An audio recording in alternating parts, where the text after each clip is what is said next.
इंग्रजी नवीन कॅलेंडरनुसार 2026 हे वर्ष इंग्रजी कॅलेंडरनुसार येणारा पहिला सण म्हणजे तो आहे मकर संक्रांती. तसं तर आपलं नवीन वर्ष हिंदू धर्मानुसार किंवा हिंदू कॅलेंडरनुसार आपलं नवीन वर्ष गुढीपाडव्यापासून सुरू होतं. पण किती जरी म्हटलं तरी आपला नवीन वर्षातला पहिला सण हा मकर संक्रांती आहे इंग्रजी कॅलेंडरनुसार. आणि यावर्षी मकर संक्रांती आलेली आहे 14 जानेवारी रोजी. भोगी ही 13 जानेवारी रोजी आहे. मकर संक्रांत 14 जानेवारी रोजी आणि किंक्रांत ही 15 जानेवारी रोजी असणार आहे. तरी आज आपण पाहणार आहोत मकर संक्रांत कशावरती आलेली आहे, काय परिधान करून आलेले आहे, आपण कोणत्या वस्तू वर्ज्य करायच्या आहेत, काय काय टाळायचं आहे, हे सगळं आज आपण इन डिटेलमध्ये तुम्हाला सगळी सविस्तर माहिती भेटणार आहे. त्यामुळे व्हिडिओ स्किप न करता शेवटपर्यंत पाहायचा आहे. बघा, मकर संक्रांती आणि मकर संक्रांत केव्हा साजरी करतो? जेव्हा सूर्य हा मकर राशीत प्रवेश करत असतो.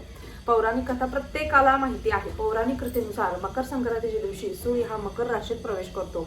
म्हणजे सूर्यदेव आपल्या पुत्राला शनिदेवाला भेटायला या दिवशी भेटायला जातात. आणि शनिदेवांची रास ही मकर आहे. त्यामुळे सूर्यदेव मकर राशीमध्ये प्रवेश करून शनिदेवांना भेटायला जातात आणि हा योगायोग म्हणजे मकर संक्रांतीचा दिवस असा म्हटला जातो. बघा, हिंदू कॅलेंडरनुसार किंवा हिंदू धार्मिक दृष्ट्यानुसार देखील अतिशय या तिथीला अतिशय महत्त्व दिलेलं आहे. कारण सूर्य हा 12 राशीमध्ये एक प्रकारे प्रवेश करत असतो. 12 राशींवर याचा प्रभाव पडत असतो. त्यामुळे आपल्याला मकर संक्रांती ही अतिशय महत्त्वाची आपल्यासाठी मानली गेलेली आहे. मकर संक्रांती हा सण आपल्या आयुष्यामध्ये नवीन नवीन गोष्टी घेऊन येत असतो. त्याच पद्धतीने बघा, मकर संक्रांतीच्या दिवशी आपण कशा पद्धतीने मकर संक्रांत साजरी करायची, मकर संक्रांत यावर्षी कशावरती आलेली आहे, हे देखील आज आपण पाहणार आहोत. बघा, आपण ज्या वेळेस मकर संक्रांत साजरी करतो, जसं सांगितलं, सूर्यदेव मकर राशीत प्रवेश करून शनिदेवांना भेटायला जातात. जेव्हा शनिदेवा कडून त्यांना सगळं वैभव त्यांना परत मिळत असतं आणि आपण या दिवशी तिळगुळाचं वाटप करत असतो. आणि एक प्रकारे म्हणजे या पौराणिक कथेनुसार एक प्रकारे बघा, ज्या वाईटावर चांगल्याचा विजय आणि नवीन वर्षाची सुरुवात आपण दर्शवत असतो. म्हणजे एक प्रकारे वाईटावर चांगल्याचा विजय देखील होतो. आणि संक्रांती देवी या दिवशी संक्रासुराचा वध देखील करते असं देखील म्हटलं जातं. त्यामुळे संक्रासुराचा या दिवशी वध केल्यामुळे संक्रांत असं म्हटलेलं आहे. दुसऱ्या दिवशी किंक्रासुराचा वध केल्यामुळे किंक्रांती आपण साजरी करत असतो. किंक्रांतीला देखील अतिशय महत्त्व आहे. त्यामुळे काही काही गोष्टी आहेत त्या आपल्याला वर्ज्य करावे लागतात, आपल्याला त्या टाळाव्याच लागतात. त्यामुळे बघा, आपण तिळगुळ वाटून वगैरे साजरी करतच असतो. पण आज आपण पाहणार आहोत संक्रांत कशावरती आलेली आहे, कधी आहे. बघा, बुधवार दिनांक 14 जानेवारी म्हणजे 14 जानेवारीला बुधवार आहे. शके 1947 पौष कृ 11 रोजी दुपारी 3:06 म्हणजे 14 तारखेला दुपारी 3:06 सूर्य मकर राशीत प्रवेश करणार आहे. आणि याचा पुण्यकाल म्हणजे 3:06 प्रवेश केल्यानंतर 6:20 हा पुण्यकाल सुरू असणार आहे. संक्रांतीचा पुण्यकाल तुम्हाला जसा सांगितला, बुधवारी दुपारी 3:06 वाजल्यापासून दुपारी 3:06 ते 6:20 असणार आहे. सूर्य हा मकर राशीत प्रवेश करत आहे. सूर्य यावेळेस मकर राशीत प्रवेश करतो. मकर राशीत प्रवेश करत असल्यामुळे बघा, त्यामुळे होत असल्याने वाहन हे वाघ आहे आणि उपवाहन हे घोडा असणार आहे. सूर्य मकर राशीत प्रवेश करत आहे, यावेळेस वाहन हे वाघ आहे आणि उपवाहन हे घोडा असणार आहे. बघा, संक्रांतीने यावेळेस पिवळे वस्त्र परिधान केलेले आहे आणि केसरी रंगाचा टिळा तिने लावलेला आहे. तिच्या हातामध्ये तिचं वय ही कुमारिका आहे व तिच्या हातामध्ये आपल्याला वासा करता जाईचं फूल दिसत आहे आणि ती पायस भक्षण करत आहे. आता पायस म्हणजे काय बरं? पांढऱ्या रंगाचे पदार्थ किंवा दुधापासून बनवलेले पदार्थ या दिवशी आवर्जून वर्ज्य करायचे आहेत. त्याच पद्धतीने तिनं ते पिवळे वस्त्र परिधान केलेलं आहे. त्यामुळे पिवळे वस्त्र तुम्हाला या दिवशी परिधान करायचं नाहीये. बघा, पिवळं वस्त्र परिधान करायचं नाहीये. प्रत्येकाची आख्यायिका ही वेगळी आहे, त्याच्या मागे महत्त्व काहीतरी वेगळं आहे. त्यामुळे पिवळा रंग सोडून तुम्ही कोणत्याही रंगाची साडी नेसू शकता. त्याच पद्धतीने शुभ रंग कोणते असणार आहेत या संबंधीचा व्हिडिओ देखील आपल्याला लवकरच येईल.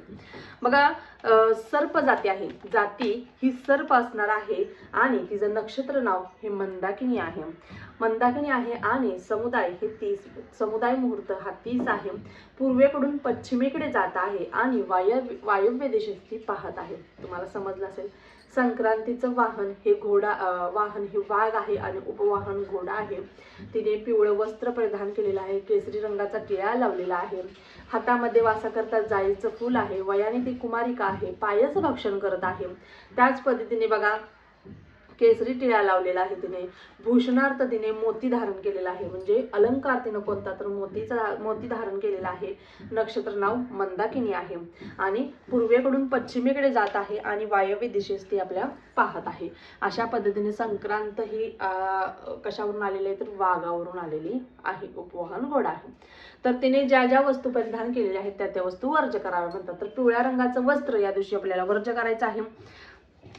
बघा संक्रांतीची ज्या हेतू या वस्तू परिधान केलेल्या आहेत त्या वस्तू अशा म्हणलं जातं की या वर्षात महागल्या जातात किंवा महाग होतात. संक्रांती जेथून आली आहे तेथील जनतेला सुख प्राप्त होत असते. पूर्वेकडून पश्चिमेस जात आहे, या दिशेच्या सगळ्या जनतेला सुख प्राप्त होत असते. आता संक्रांत म्हटलं की बघा अजून एक सगळ्यांना कळकळीची विनंती आहे की अफवांवरती विश्वास ठेवू नका की हेच करायचं नाही तेच करायचं नाही. म्हणजे बघा एक प्रकारे म्हटलं जातं की तिने आता केसरी रंगाचा टिळा लावलाय तर हे नको करू ते नका करू. वस्त्र परिधान नका करू. तुम्ही पिवळ्या रंगाचं वस्त्र परिधान केले ना ते नका करू. पिवळ्या रंगाच्या बांगड्या नका घालू. पण हिरव्या चुड्याला अतिशय मान आहे. हिरवा चुड्याशिवाय सुहासीन वाटत नाही. त्यामुळे पिवळ्या रंगाचा चुडा आपल्याला परिधान करायचाच आहे. यावर्षी म्हणजे संक्रांतीला विशेष करून काळ्या रंगाच्या साड्या परिधान केले जातात आवडीने. तर काळ्या रंगाच्या साड्या देखील तुम्ही घालू शकता. तुम्ही हलव्याचे दागिने घालू शकता. फक्त पायस भक्षण करत आहे तर दुधापासून बनवलेले किंवा पांढऱ्या रंगाची मिठाई वगैरे तुम्ही काही खाऊ नका. तेवढं वर्ज्य करायचं आहे आपल्याला. म्हणजे ज्या गोष्टी नाही करायच्या तर त्या गोष्टी नाहीत करायच्या. पण नको त्या गोष्टींवरती देखील विश्वास ठेवायचा नाही की हेच करायचं नाही तेच करणं. भरपूर तुम्हाला बरेचसे असे व्हिडिओ येतील की हे वर्ज्य करा ते वर्ज्य करा, हे टाळा, हे घालू नका नाही तर हे असं होईल, ते घालू नका नाही तर तसं होईल.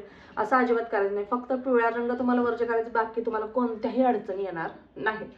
अजून कोणते शुभ रंग असणार आहेत ते देखील तुमच्यासोबत मी शेअर करणार. पिवळा रंग सोडून तुम्ही कोणत्याही रंगाची साडी परिधान करू शकता.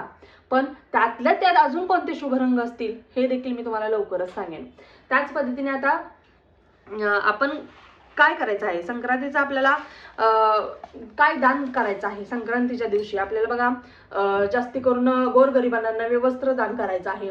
भूदान करतात, गोदान करतात, कन्यादान करतात, श्रमदान करतात, दान करतात. ज्ञान म्हणजे काय एक प्रकार विद्यादान करतात. बघा भरपूर प्रकारचं दान असतं. दानाला अतिशय महत्त्व आहे. तुम्हाला जे दान जमेल त्या दिवशी दान करण्याचा प्रयत्न करा. काहीही दान करा. गोरगरिबांना, लहान मुलांना खाऊ वाटा. लहान मुलांना त्यांना वाटतंय ना त्यांच्याकडे ही गोष्ट नाही आहे तर कमीत कमी एका मुलाला तर का होईना तिथे जाऊन ती गोष्ट देण्याचा प्रयत्न करा. म्हणजे काहीही द्या पण दानाला अतिशय महत्त्व आहे. आता या काळामध्ये कोणी गोदान किंवा भूदान करायला तर जात नाही, पण हे दान देखील अतिशय महत्त्वाचं आहे. ते दान करत असतात. आता एवढं मोठं दान कोण करणार नाही, पण छोट्या छोट्या गोष्टी आपल्याकडून ज्या होतात, गोरगरिबांना एक वेळेस जेवण दान करा, कपडा लत्ता दान करा, तुमच्याकडून जी गोष्ट होईल ते करा. पण यावर्षी दानाला अतिशय महत्त्व आहे. आता वर्ज्य काय काय करायचं आहे म्हणजे या दिवशी कोणती कामं करायची नाहीत ते देखील मी तुम्हाला सांगते. बघा यावर्षी असं म्हटलं जातं या दिवशी दात देखील घासत नाहीत. म्हणजे दात आपण ब्रश वगैरे घासतो तर तुम्ही बोटाने, ज्यांना पटेल त्यांनी बोटावरती कोलगेट घेऊन दात स्वच्छ केले तरी देखील चालेल. कारण जोपर्यंत आपण ब्रश करणार नाही म्हणजे कोलगेट वगैरे लावणार, टूथपेस्ट लावणार नाही, आपल्याला फ्रेश वाटत नाही. त्यामुळे दात न घासता ब्रशचा वापर न करता हाताने करा. पटलं तर घ्या, नाही तर नाही घेतलं तरी देखील चालेल. हे देखील तुम्हाला मी सांगते. कठोर बोलणे, कडू बोलणे, एखाद्याशी उद्धटपणे वागणे ह्या गोष्टी देखील आपल्याला टाळायच्या आहेत. कारण बघा आपल्यामुळे एखाद्याचं मन दुखेल, आपण एखाद्याचा अपमान आपल्या हातून होईल. घरातील असो किंवा घरातील बाहेरच्या व्यक्तीचा असो, कोणाचाही या दिवशी अपमान होईल असं वागायचं नाहीये. वृक्ष गवत या दिवशी तोडायचं नाहीये. त्याच पद्धतीने बघा गाई म्हशींची धार देखील या दिवशी काढणं टाळायचं असतं. धार देखील गावाला या दिवशी काढत नाहीत बघा तुम्ही. त्याच पद्धतीने कामविषयक सेवन अजिबात करायचं नाहीये. धूम्रपान, मद्यपान अशा पद्धतीचं कोणतंही सेवन करायचं नाहीये. आणि आपल्याला या छोट्या छोट्या गोष्टींचं पालन करायचं आहे आणि या छोट्या छोट्या गोष्टी आपल्याला वर्ज्य करायच्या आहेत. तुम्हाला थोडक्यात समजलं असेल की संक्रांत कशावरून आलेली आहे, कोणत्या गोष्टी आपण टाळायच्या आहेत, काय करायचं, कोणतं दान करायचं आणि वर्ज्य काय आहे, हे सगळं तुम्हाला थोडक्यात सांगण्याचा मी प्रयत्न केलेला आहे. म्हणजे तुम्हाला फक्त आज एवढंच सांगायचं होतं की मकर संक्रांत कधी आहे, याचा पुण्यकाल पर्वकाल सगळं काही तुम्हाला सांगितलेलं आहे. तरी देखील अजून माझ्याकडून काही राहिलं असेल, तुमच्या अजून काही शंका असतील तर तुम्ही आवर्जून कमेंट बॉक्समध्ये विचारा. आणि या दिवशी तरी एकादशी आलेली आहे. सगळ्यात महत्त्वाचं म्हणजे या दिवशी एकादशी आलेली आहे. एकादशी आहे, षटतिला एकादशी आहे. त्यामुळे आपल्याला भगवान विष्णूंची देखील भरभरून सेवा या दिवशी करायची आहे. सूर्याला अर्घ्य या दिवशी द्यायचा आहे. सूर्यदेव मकर राशीत प्रवेश करतोय म्हणजे या दिवसाची सुरुवात आपल्याला सूर्याला अर्घ्य देऊन करायची आहे. लक्षात ठेवा, सूर्याला अर्घ्य द्यायला त्याच्यामध्ये थोडेसे काळे तीळ टाकायचे आहेत, हळदी कुंकू फूल टाकायचं आहे आणि तुम्हाला सूर्यदेवताला अर्घ्य द्यायचा आहे. सूर्यदेवताचा जे मंत्र आहेत 12 मंत्र, कोणताही एक मंत्र बोलून तुम्ही सूर्याला अर्घ्य द्या किंवा सगळे मंत्र बोलून जरी अर्घ्य दिले तर देखील चालणार. सकाळ सकाळी सगळ्यांनी हे एक काम करायचं आहे सूर्याला अर्घ्य देण्याचं. त्याचसोबत षटतिला एकादशी असल्यामुळे भरपूर लोकांची एकादशी देखील असणार आहे आणि हा योग जुळून आलेला आहे भगवान विष्णूंची देखील सेवा करण्याचा. त्यामुळे भगवान विष्णूंना देखील विसरायचं नाहीये. भगवान विष्णूंची देखील या दिवशी भरभरून सेवा करण्याची संधी आपल्याला भेटलेली आहे. त्यामुळे बघा, षटतिला एकादशी आहे आणि एकादशी आणि मकर संक्रांती दोन्ही दिवस योगायोगाने आलेले आहेत. तर आपण सूर्यदेवाच्या सोबत आपण संक्रांत तर साजरी करणारच आहोत. या दिवशी वाण वगैरे वाटले जातात, तिळगुळ वाटले जातात. भरपूर लोक बघा 14 तारखेपासून 25 तारखेला रथसप्तमी आहे तर 25 तारखेपर्यंत हळदी कुंकू चालतं. भरपूर लोक म्हणजे हळदी कुंकवाचा कार्यक्रम 14 तारखेलाच करतात. पण ज्यांना 14 तारखेला जमणार नाही ते 25 तारखेपर्यंत कधीही हळदी कुंकवाचा कार्यक्रम करू शकतात. वाण भरपूर लोक वाण म्हणजे या दिवशी वाण देखील वाटलं जातं म्हणजे हळदी कुंकवाच्या कार्यक्रमामध्येच.